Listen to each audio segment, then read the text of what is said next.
Ako si Carlo. 10 taong gulang ako na nangyari ito. Kukwento ko sa inyo ang nangyari sa akin. Isang gabi na hindi ko malilimutan. Gabi noon at naglalaro ako sa likod ng aming bahay sa probinsya sa Batangas. Ang liwanag ng buwan, ang tanging ilaw ko habang tumatakbo-takbo sa bakuran habang nagpa-practice ng tumbang preso. Dala ang lata at luma kong tsinelas na ginawa kong pamato. Abala naghuhugas ng plato ang nanay ko sa kusina, habang ang tatay ko naman ay hindi pa umuwi galing trabaho. Hindi ko na malaya na masyado na pala akong napapalayo sa amin. Nang tumingin-tingin ako, hindi ko na makita ang bahay namin. Napapalibutan na pala ako ng kakahuyan. Napaisip ako dahil baka hinahanap na ako ng nanay ko. Habang naglalakad, napapansin ko na hindi na pamilyar ang mga puno. Dito na ako kinabahan dahil naliligaw na ako. Pinilisan kong maglakad-lakad habang tinitingnan ng paligid na daan pa uwi. Ilang sandali, parang may naririnig ako mga yapak sa likod ko. Hindi normal ang mga yapak. Pagbigat, parang isang malaking hayop ang naglalakad sa likod ko. Hindi ko alam kung magtatago ba ako o tatakbo. Kaya nanatili akong tahimik. Biglang may naramdaman akong malamig na hangin sa likod ko. At nang lumingin ako, ay halos matumba ako sa takot.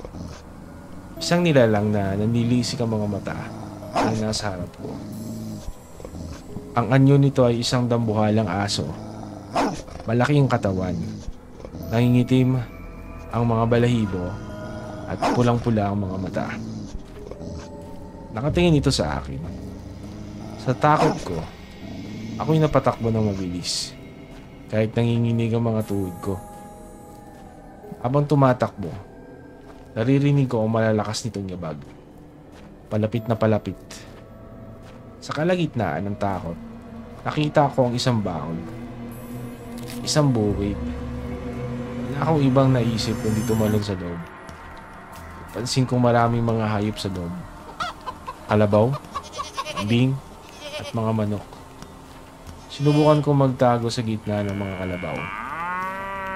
Humiga ako sa damuhan at siniksik ang sarili sa tabi ng isang kalabaw na mahimbing na natutulog.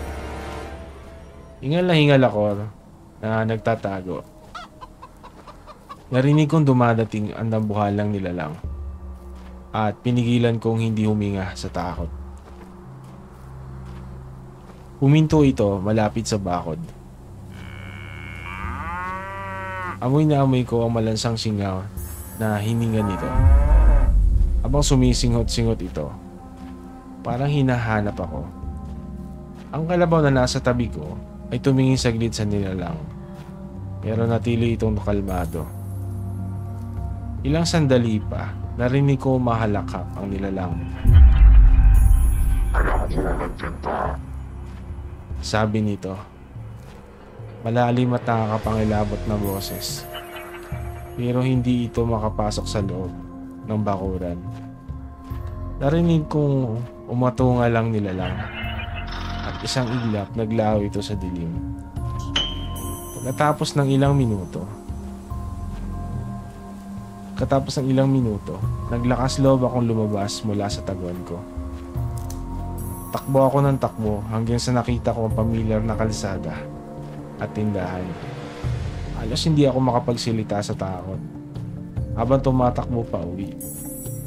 Kinuwento ko ang lahat kay nanay. Simula noon ay hindi na ako naglalaro ng gabi dahil sa trauma na iyon.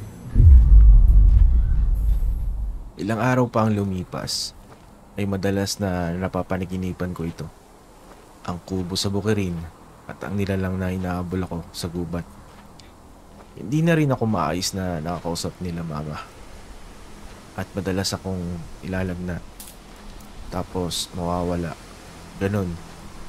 Paulit-ulit. May mga gabi na kahit gising ako, ay naririnig ko ang halakak nito at ang mga kalos ko sa paligid ng bahay.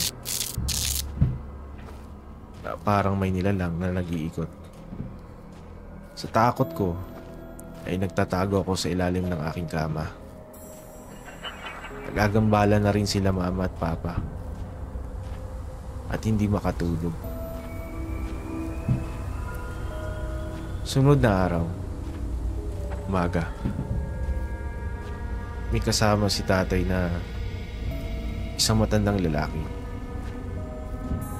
Ito pala isang albularyo.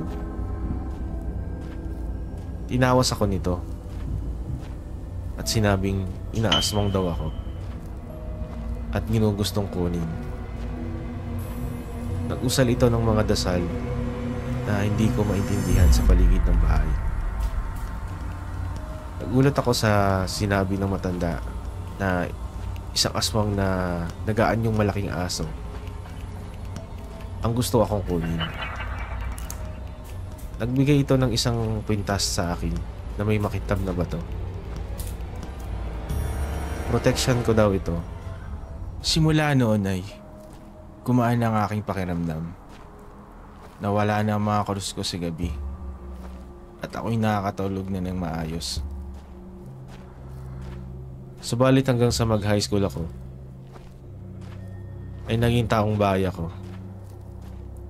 Ang libangan ko na lang ay ang maglaro ng mga video games sa harap ng aking computer. Isa ako sa patunay na totoo ang mga nilalang na ito at hindi dapat ito gawing isang biro ng ibang tao. Hanggang sa nag-college ako at naging call center agent sa Makati. Ito nga ang lagi kong kinukwento sa aking mga kasamahan sa opisina pag may break time kami. Ngunit hindi lahat ng tao ay naniniwala dito dahil hindi pa nga nila ito nararanasan. At sana naman din ay hindi na umantong ito sa ganong sitwasyon para lang mapatunayan na meron talagang mga nilalang katulad ng mga aswang. Hanggang ngayon, naalala ko ang halakak ng malaking nilalang na yun. Sa pagpapaliwanag ni nanay at ng albularyo, ito ay isang aswang na nagaan yung aso na kung tawagin ay asbo.